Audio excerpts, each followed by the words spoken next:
You know, I was asked a question on Friday afternoon, and I didn't know the answer. Actually, Patty asked me a question Friday afternoon. Remember what you asked me? You asked me, why are flags around town at half-mast? And I said they were. You know, that's one of the odd things I do sometimes when the flags go to half-mast. I'll go up to the flagpole and drop the flag down to half-mast, and I didn't know that. Does anybody know why flags were at half-mast on Friday?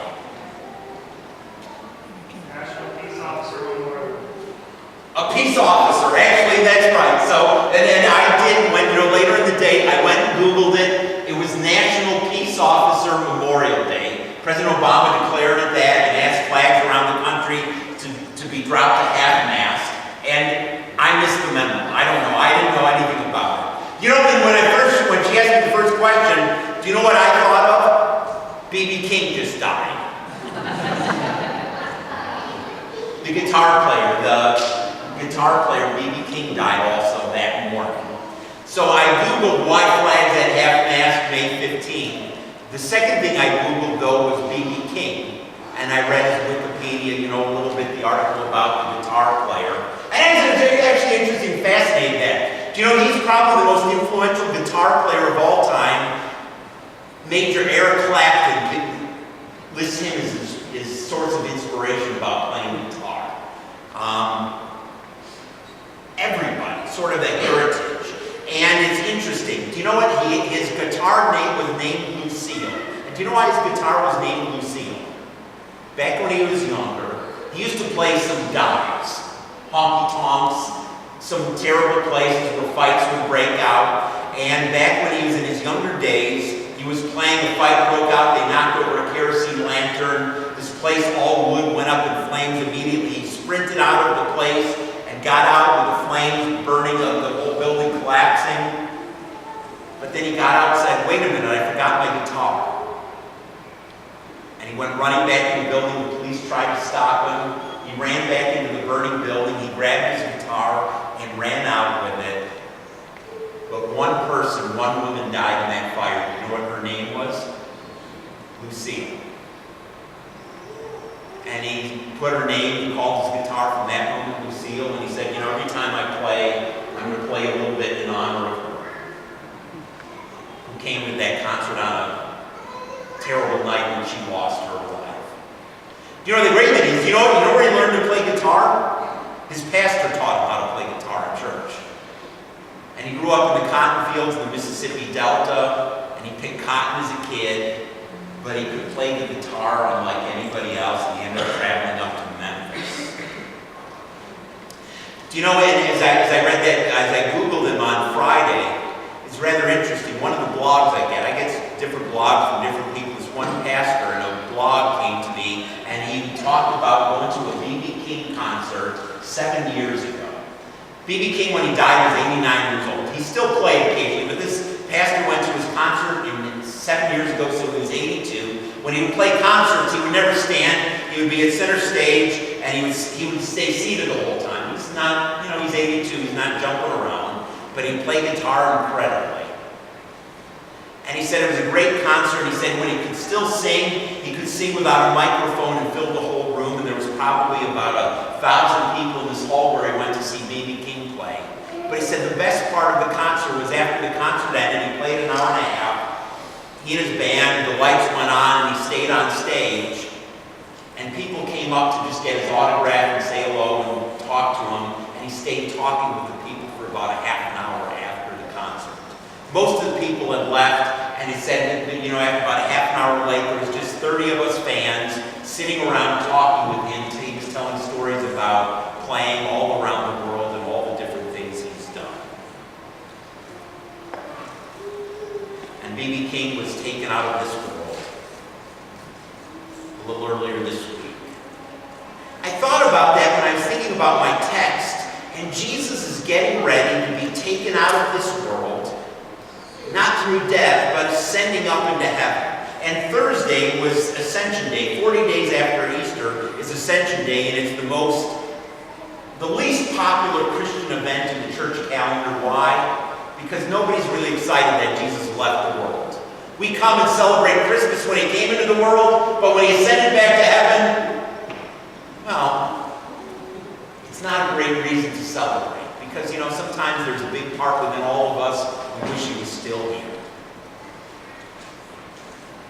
And Jesus knew that.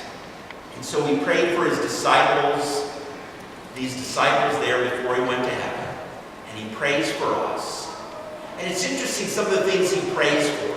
The first thing that really struck my mind was thinking about, he prays that we are in the world, but not of the world. He didn't say, God, take them out of the world. Take us like you took B.B. King. But he says, we as the people of God are supposed to be in the world, but not of the world. What's the difference? Christians have argued about this point in many and different ways, how to be in the world, but not of the world. When you look at the history back in the last 2,000 years, a lot of the whole purpose of monks and nuns were trying to be in the world, but not of the world. So what did they do? They moved away from everybody else, and they lived in a place where they would try to get away from any and all temptation. And they're trying to be in the world, but not of the world. And they're really going to an extreme to be not of the world, living away from anything that they think could make them fall into temptation.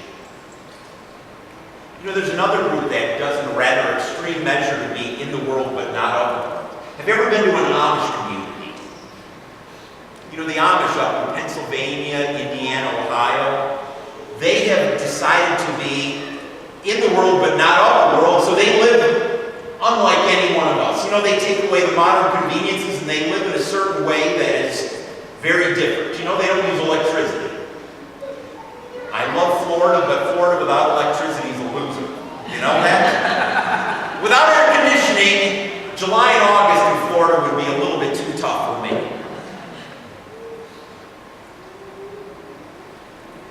And they take away certain things. Sometimes we take for granted.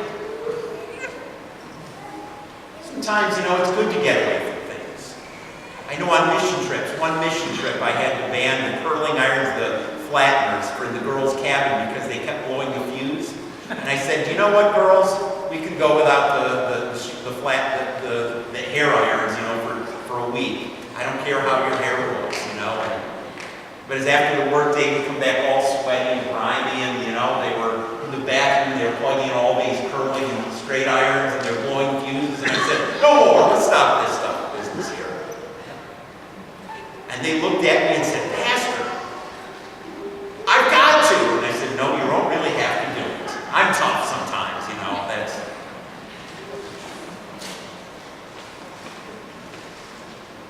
But you can look at different things and saying, how can you be in the world but not of the world? The one thing I'm thankful for is, we're saved by the grace of Jesus and the cross. And we Lutherans tend to try to say, we're meant to go and make a difference, because sometimes Christians go to the worst God-forsaken places in the world. And why do they go? Because they're trying to share with them the love of Jesus. And that's really what the church is meant to be, to not hide from the world, but to get in the world, and even sometimes in the worst places, and say, you know what? Jesus changes everything. He's our mission. He's our purpose. He's life, and life abundantly. The church and the people of God get in a problem when we lose sight of Jesus and stop listening and following him. I remember reading a great example of this. It's something I've never seen in my life. Have you ever been to a Greyhound races? I've never been. There's a track on 275 in Bush. I've driven by it, but I guess it doesn't even race Greyhounds anymore. But they still go on, and I've only read about Greyhound racing. One of our neighbors has a Greyhound, so our dog will go see Hattie, the neighbor of Greyhound occasionally. But Greyhounds, when they race, do you know how you get them to ride? There's nobody on there, there's no jockey on the dog.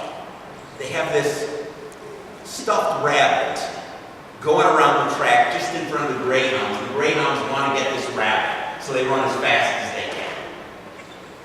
remember reading about a greyhound race years ago. The rabbit was going to the dogs. There was 12 dogs going in pursuit of this stuffed rabbit. But there was an electrical short in the rabbit, and you know what happened? The rabbit burst in flames and just burned away to nothing.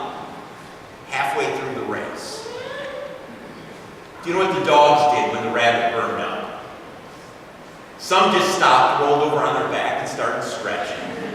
2 dogs went to the spectators and started barking at the people because they didn't notice there was all these people watching. And then, wait, who are those people? You know, they started barking at them. One dog ran aimlessly into the wall and broke 2 ribs. Not a single dog finished the race.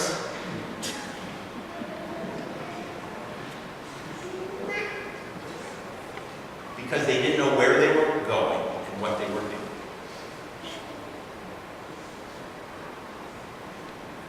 Being in the world, but not of the world, is being faithful and just following Jesus. Where he leads. Where he directs. And that's what we do as the people of God. We follow Jesus. Jesus said, follow me. And we do that even though he's not walking the streets of Tampa this day.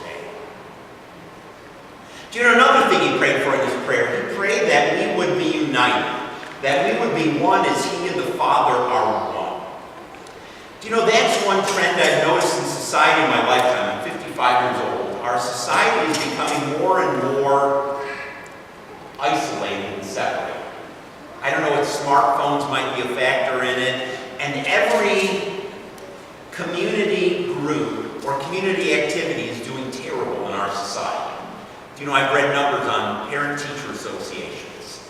From 20 years ago, they have 25% of what they used to have 20 years ago. People volunteering for political campaigns. The numbers of people doing political campaigns is way less. There's only 30% of the people they had 20 years ago. Bowling leagues was extreme. They had bowling leagues 30 years ago. Maybe this isn't a criticism of bowling, but there's only like 15% of the people in leagues than there were 30 years ago. Church attendance. The Pew Report came out, it's a report on religion came out in our society that in the last 70 years it went from 78% Christian down to 71% Christian. Still 71, but not a good trend in 7 years. And some of it, I think, is just we are, as a society, are becoming more and more isolated. People just become loners. And it has some dangerous consequences, I think, for everything. Jesus prays that we be united. You know, that's one thing where the Amish, I think, maybe have something, in their whole thing of, their community activity. When you have no electricity, they do, you've probably all seen videos about barn raisins where they all get together, put up a barn in 8 hours. But they have a great sense of community. Jesus prays, because he knows it's going to be a problem, that we be united. We care for each other. And that's important. That we walk and work and live together as the people of God. Do you know the third thing, as I was thinking about what he prays for, he said, Father, sanctify them. This is one of these big church words that we don't always know. And this word sanctify is a noun, it means saints, holy ones. Or as a verb, it means to become holy, to become resembling more and more of God. And Jesus prays that for us as the people of God. He doesn't die for us because we're perfect. He dies for us because he loves us where we're at. But his prayer for us is that we as the people of God grow in our holiness. We more and more resemble Jesus. We live up to that name of saints that Paul calls us all throughout his epistles, the people of God. They're saints.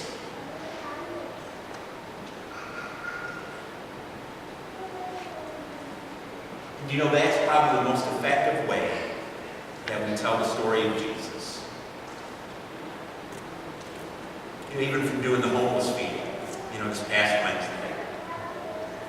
You know, a lot of the people come up to me and they say they're amazed, you know, that all these people come out. And they say, you know what, it really shows the love of Jesus. Actions do speak louder than words.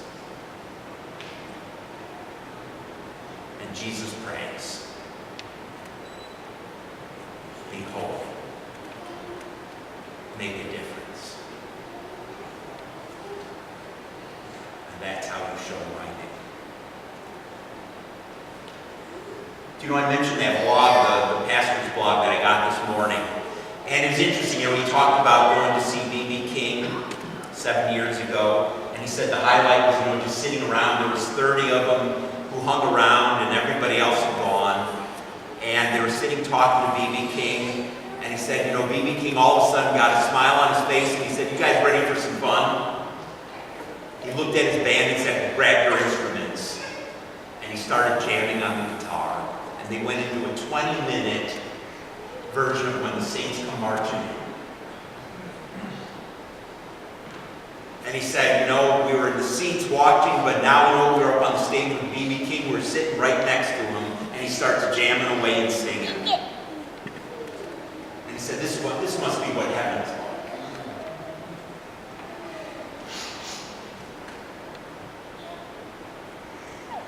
When the saints, the holy ones, go marching in. You ain't marching in today.